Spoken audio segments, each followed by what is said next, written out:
सलमान खान और करीना कपूर की बजरंगी भाई हर किसी ने देखी होगी, लेकिन हम आपको दिखाते हैं अयोध्या के गीता की वह कहानी जो भले ही फिल्मी लगती हो, लेकिन असलियत में इसके किरदार और उनके जज्बात बिल्कुल असली है। इनके दर्द भी असली है और बिछड़ने का गम और मिलने की खुशी भी असली है। रिपोर्ट आप देखिए।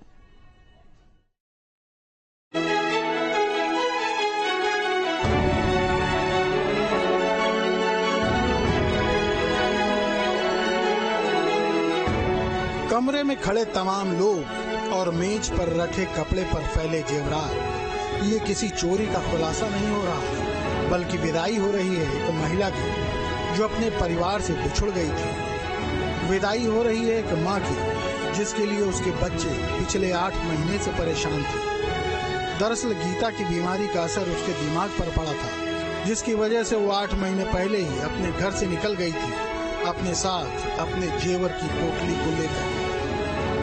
मेरी मम्मी कही आप जॉब करो, हमें पैसे की जरूरत है। हमने जॉब ज्वाइन करी। मेरी मम्मी 2-3 दिन तक हम लोग के साथ रही।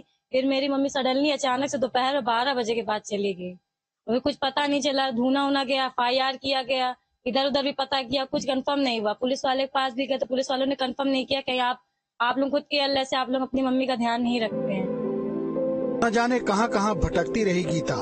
और फिर 2 महीने पहले जनौरा इलाके में गेस्ट हाउस चलाने वाले मनोज पाठक की नजर गीता पर पड़ी।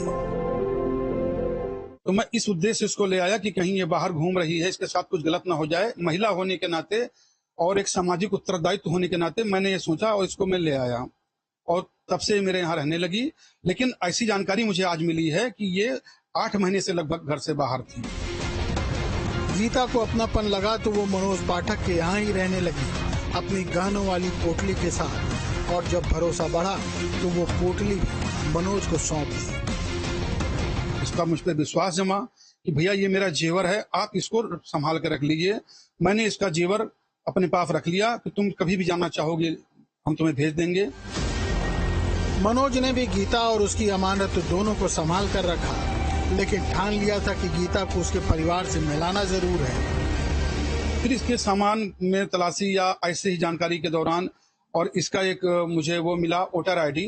मैंने बताया तुम्हारा है, इसने सहर्ष स्वीकार किया कि हाँ मेरा है। मैंने लोकल एड्रेस देखा तो हमने कहा लोकल एड्रेस है।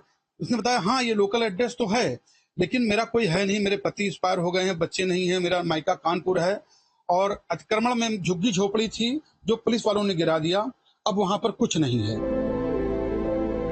और वो दिन भी आ गया जब मनोज की तलाश पूरी हुई और गीता का परिवार उसे लेने आ पहुंचा। लेकिन आज जब मैसेज मिला कि मिल गई हैं तो बहुत खुशी हो रही कि हमारा जो 8 महीने का प्रयास है वो सफल हो गया। इसके लिए पाठक जी को लाख लाख धन्यवाद देते हैं। मनोज ने गीता और उसके गहनों को गीता के परिवार वालों को सौंप दिया। गीता अब अपने घर लौट रही है, एक नया रिश्ता बना के जो अपनों से भी बढ़कर निकला। आज के दौरान में मिलना ऐसा लोगों को बहुत असंभव है कि ऐसे लोग मिल जाते हैं। मेरे पास तक की बहुत सारा जेवर था और मैं दर बदर की ठोकरें खा रही थी और मुझे कोई जॉब नहीं मिल रही थी। और फिर मुझे भाई मिले तो उन्होंने मुझे अपने यहाँ काम रखा। जाते जाते गीता की एक और इच्छा भी मनोज ने पूरी कर दी। इसकी एक इच्छा है कि आप मुझे घर तक छोड़ने चलेंगे, मैं अपनी गाड़ी से इसको घर तक छोड़ने जा रहा हूँ। कहते हैं अंत भला तो सब भला। ऐसा कम ही होता है कि कोई अपना 8 महीने से लापता हो और फिर उसका परिवार मिल जाए। लेकिन जब तक समाज में मनोज पाठक जैसे लोग रहेंगे, खोई हुई गीता ज्यादा भटकने नहीं पाएगी। Team news studio.